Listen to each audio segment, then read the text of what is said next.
as it is a class based, I do not have a render method. I will create a class. Okay, so let me just remove this and write RCE. I'll remove this for now, and rest of the things let it be there. And here, okay, what all things we had, I'll just paste it there. So we had these two things, and then we had this function also. I'll copy and paste it here.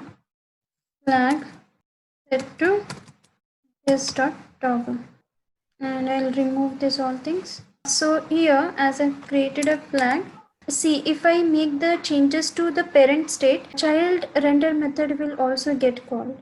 Okay, so what I will do is I'll simply prepend child over here, and I do not want to print this. And here in this, I will write parent render. This flag has no relationship with the child component. So only this render method has to call, but this render method will also get called. So we have to avoid that. So what we will do is, okay, first of all here it should be this dot. Let's go ahead and check the output.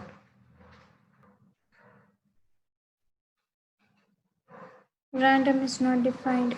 Okay, let me define the random.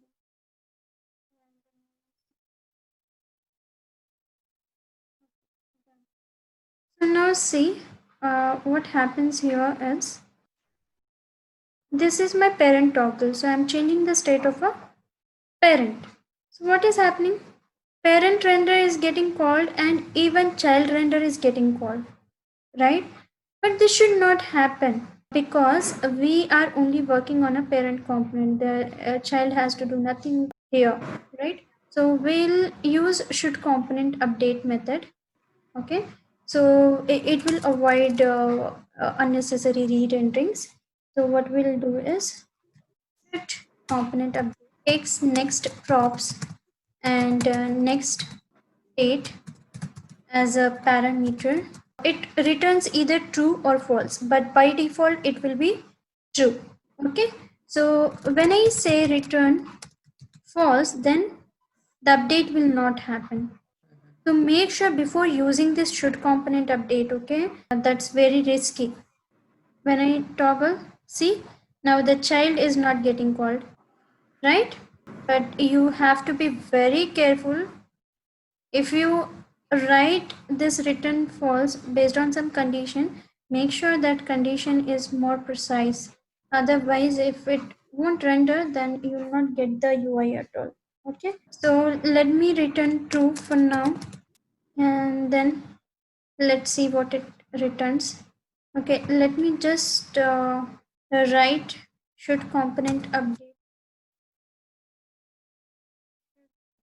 Yeah, so when I toggle, so see, should component update is having randoms the same values, okay, counter 0 and this. So I'll increment it, so you can see I'm getting the values, right? 4, 5, 6, 7, 8, 9. See, so you'll get the next prompt and next state. Okay, and now you can perform some, let's say when it should not render, I can pass some prop over here. So when it should not render, let's say if, okay, let me pass some value when this is false. Okay, so when this is false, I can say this render should not occur, and when this is true, then that render should occur. So simply pass the flag. Okay, so you can do some comparison, and based on that you can either return true or false, like how I did for this static method. Like that only you can do it here. Now we have this get snapshot before update method. So in this get snapshot, the name itself says keep a copy of the data before the update.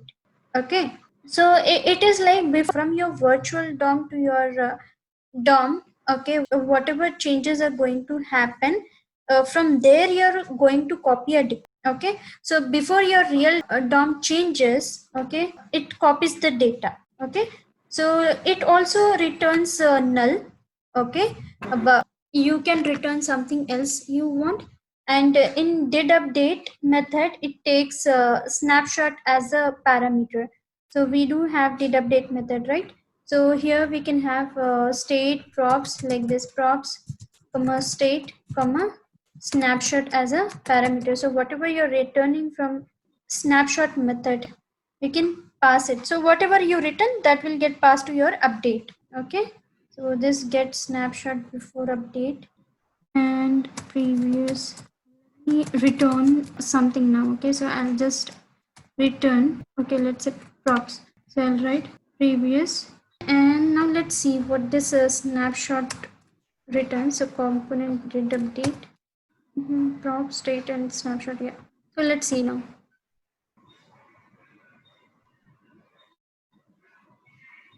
Increment. Okay, where is the component did update?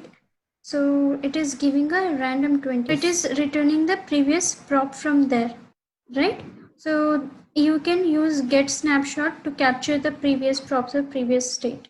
Okay, before the changes happens to your previous props in previous state, capture it and pass it to your update, right? So I have seen the example.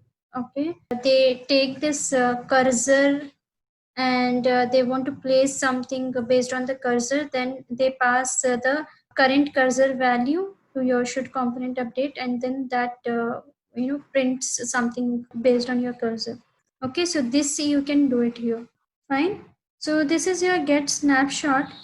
Now we have the last but not least, error handling. So in this, as I said, this will help you to give the fallback UI. Okay, and this will give you for logging the errors. Okay, so it will give you the error information, component did catch, and component did catch will be avoided, okay, in future. So you should stop using this component did catch. So what I will do is I will create one file over here and I will write error boundary.js file. Okay, so this will be my fallback UI. Okay, and then this will act like my fallback UI. I mean, if there is some error, okay, then this is going to render in place of that. So here what I will do is object. So that means in simple terms, see, if there is any error from any of the component, the entire application gets crash. So to avoid that, okay, what we can do is we can show some fallback UI only for that particular component who is giving a error. So that is why we are creating this error boundary. Okay, so now what I will do is I will write false for now. Okay, but whenever there is some error comes, I will update has error. Fine. So what I will do is here I'll write the static method. Okay, and it takes one parameter, that is an error, and here it returns like how your other static method is there, right? You can update the error. Okay, so what you can do is you can write has error as true, because this will get called only when you have an error, okay, in any of the component. And error boundary should be your top level component. Okay, top level means it should be a parent component, so you can bind your other components. So let's say you have a product list component, it will be something like this, product list. I mean, your product list should be wrapped by error boundary like this. So whenever there is some error which occurs in product list, error boundary is going to handle that. Okay, so error boundaries will work a lot in the production, but it won't support much in the development, because React wants to give as much as possible errors in the development mode only, so that we should not face any errors in the production.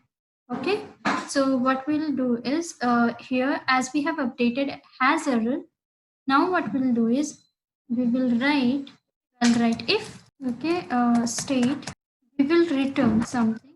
Let's say return div if we can write something went wrong, we have encountered an error like this, we can write. So now what we will do is, here it will return something went wrong only when this is true, but when it is false, then what it has to render, because see, this is a children of your error boundary, right?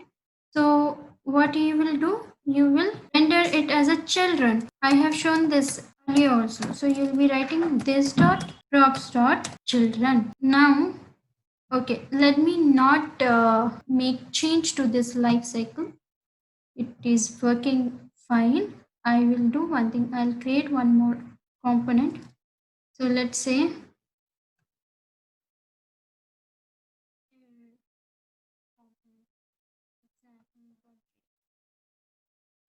I'll simply write like this.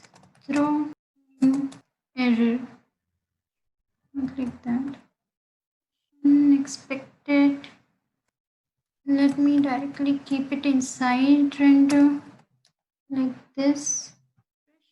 Unexpected like this. Let me do one thing. Let me write it inside. Okay, anyways, let me just check. I will just say error. So this error component, I'll import it here in app.js file. Okay, just here.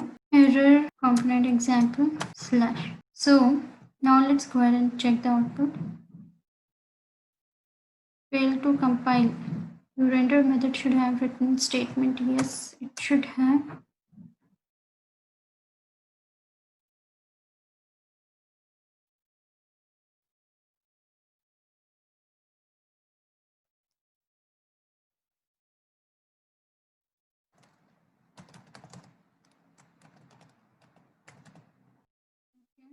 Let's go to app.js and think.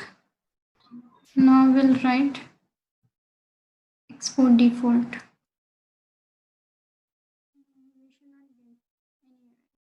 Now you can see this is my user defined error, right? So this is what I have written, error.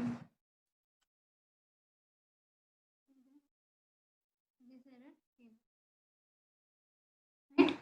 So what I want to show you is, see, the error is coming from this component, but why don't we handle this component and also show this component, because this life cycle is working fine. Okay, the error is with this component only, right? So we need to handle this component, or if you want, you can handle this component also. So what we'll do is, we will write, we'll wrap our components with error boundary, okay, and wrapping them. Even life cycle, if you want to wrap it, then you can wrap it. So see, what happens is, in error boundary, I have if this gets updated, then only this will be shown, right?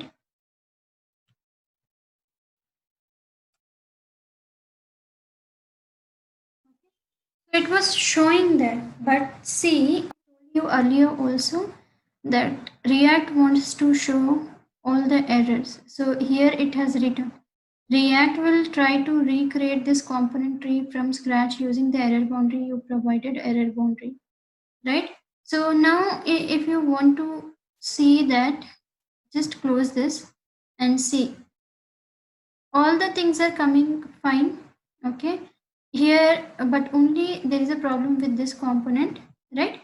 So here it is showing something went wrong. This kind of things you will see when you have a lot of product list or some other components also. If there is a problem with that particular component, all the application will not get crashed, because we will handle them. See, what you can do is, you can error boundary, you can wrap it in the whole div also, but what happens is, it is the same thing, right? So you should wrap only component by component, because if you're wrapping the whole div, then it will give you the output as this, something went wrong. So wrap component by component.